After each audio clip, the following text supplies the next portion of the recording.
Welcome to Facts TV News, where everything is true.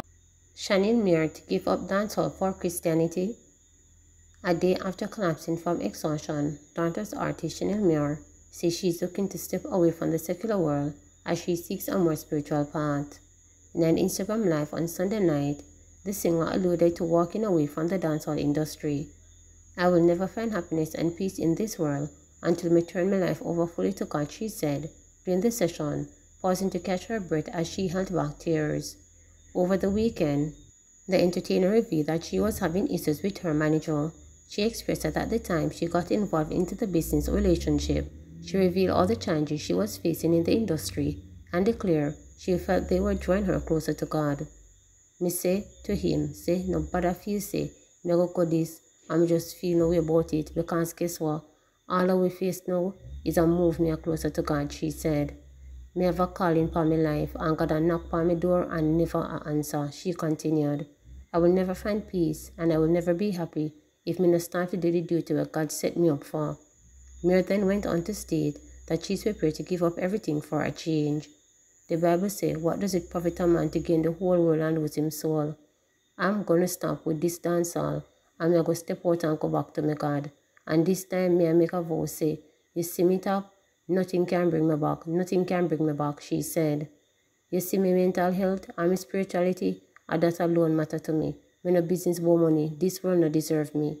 Mir added that she felt secure in her decision and said she is at peace knowing God is her provider. Mir had been steadily building an inevitable catalogue as a dancehall artist since she broke out with the Amabella took the dance scene by storm some 2 years ago.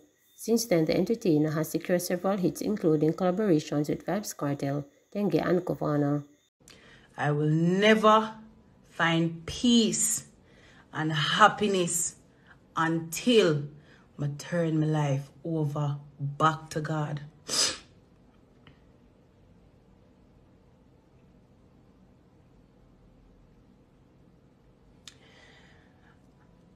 I had a conversation with this man, the manager.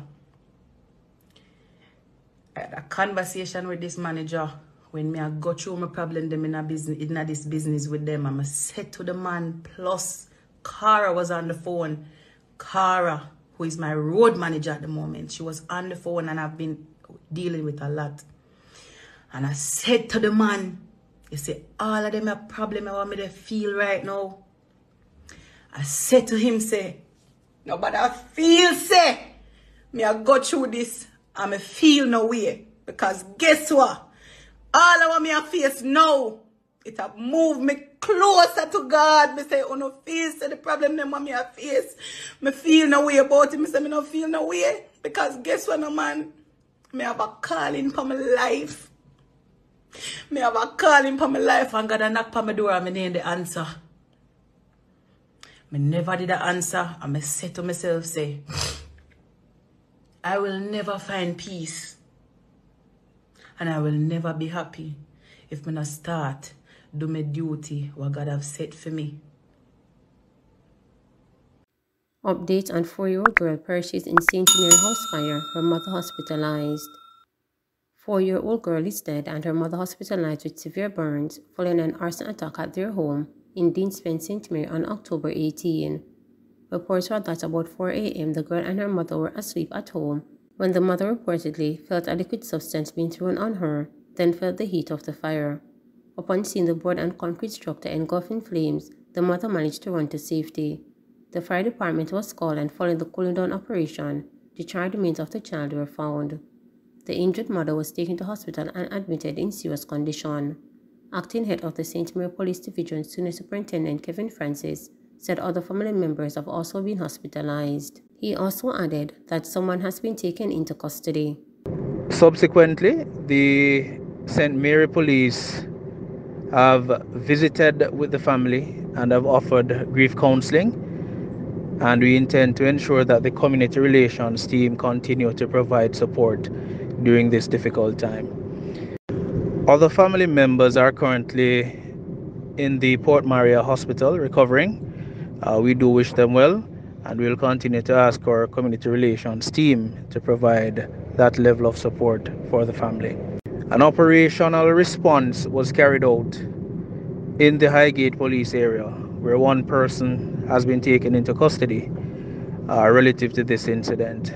At this point, investigations continue, as we do not wish to say much to prejudice this investigation. Meanwhile, Member of Parliament for St. Mary Central, Dr. Mariskai, has described the morning's attack that resulted in the death of the baby girl as tragic and unfortunate. Dead is 4-year-old Sarah Cowans of Dinspen District. Her mother, who suffered severe burns, has been hospitalized.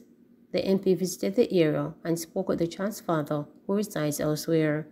Dr. Guy expressed sadness at the incident. First of all, I want to express my condolences to the family of the 4-year-old child who was burnt up in the fire this morning. The mother, I gather, is in hospital in a very serious condition. I'm not currently aware of her status, but we hope that she will pull through. It's going to be a long haul based on the extent of the burns that I was advised that she sustained. I visited the area this morning. I had a discussion with the father, who, fortunately for him, does not live there, and spoke to other residents who said that they heard some shouting, some shots this morning, and then they heard a big whoosh, and that seemingly was the fire bomb that was thrown into the building. Somebody who came down almost as quickly as he could from above the hillside said that's the fastest fire he has ever seen burning, and unfortunately this young one perished in the fire. It is most unfortunate, and I do not know the motive for it. There have been all sorts of allegations, but I will rather await the investigations by the police. I know they were on scene this morning when I went there. The scene of crime unit was there, and the officers were doing their investigation. Well, I have to await someone who I can speak to about the assistance, and unfortunately, it is the occupant who is currently in hospital. You know, we'll have to see what resources that we can pull together from the constituency's resources to see if something can be done to help with the assistance of neighbors to put back some structure there. Indicom probing wounding of woman reported by police in Montego Bay. The Independent Commission of Investigations, Indicom, is probing the wounding of a woman who was allegedly shot by a policeman in Montego Bay, St. James on October 17. A video of a portion of the incident, which occurred along Union Street, has been circulating on social media. Assistant Commissioner at Indicom, Hamish Campbell, told reporters that both parties involved inflicted wounds to each other, which resulted in both of them being hospitalized. He said as soon as they are released, the investigation will progress, with statements being collected. Indicom were informed of a shooting incident which took place in Union Street, Montego Bay, St. James, at about 3 o'clock in the afternoon yesterday, and it was reported that an off-duty officer was engaged or involved in an argument or an incident with a woman who he knew, and during that altercation, the full facts and details are not yet established. The fight took place and the officer drew his weapon and shot at the lady who was injured in the leg. The officer in turn was reportedly assaulted, and he received injuries to his chest area and face. Both the lady and the officer were taken to the hospital for treatment. At this time, we've not been able to obtain full statements from either party, but obviously Indicom's investigation will result in both an account from the officer who fired his weapon and from the lady who was shot and injured. The scene was attended by Indicom, been examined, ballistic taken photographs, and the investigation is still in its early stages before we can release full details as to the actual nature of the incident. Jamaica's unemployment rate declines. There is a decline in the number of unemployed people in Jamaica. The Statistical Institute of Jamaica Statin said the unemployment rate fell to 6.6% from July this year compared to the same period in 2021. This is 1.9 percentage points lower than the 8.5% recorded in July of the previous year. Director General of Statin, Carl Coy, said in July there were 89,700 unemployed persons. And this is 22,800 fewer compared to July 2021. The number of unemployed males decreased by 8,100. There was, however, a larger decline in the number of unemployed females of 14,700.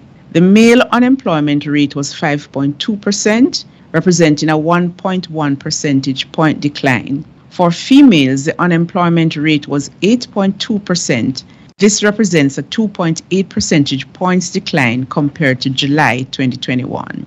There were 14,300 fewer unemployed persons between the age group 20 to 24 years, and this accounted for 62.7% of the total decline in the number of unemployed persons.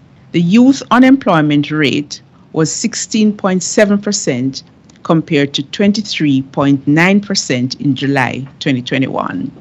Looking at the employed labor force, there were 1,268,000 employed persons in July, and this is an increase of 53,000 persons or 4.4%.